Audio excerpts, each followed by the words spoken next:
Well, I would say, Senator, what we do is we try to do what we do in all drug cases, that is work up the supply chain when we establish our investigation. So that's always our goal, and by doing that frequently, we find overseas targets, and we have to do our best to identify them, try to follow the money when we can, and establish evidence that would allow us to kind of reach beyond our borders as well. And I just want to be clear on the China example. Are these illicit operations in China that are producing the supply, or are these legal enterprises under the Chinese government?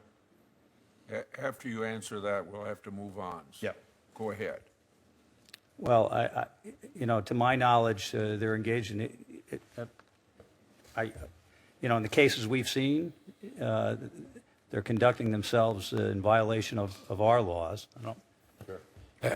I think the answer is both, that some of these are, just the sheer volume of chemical manufacturers in China presents an issue in terms of looking at this, but they often have part of their business looking at some of these illicit substances as well.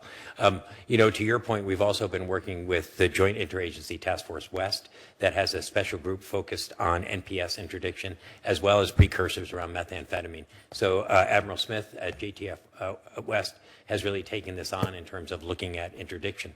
But some of the challenges that we have, particularly around fentanyl, is that, and you'll hear Commissioner Kurlikowski talk about this, is that we actually don't have good detection and monitoring, and sometimes hazardous monitoring around, particularly around straight fentanyl. Thank you, Senator Mr. Chairman. Franken. Thank you, Mr. Chairman. Thank you all for your testimony, for your work.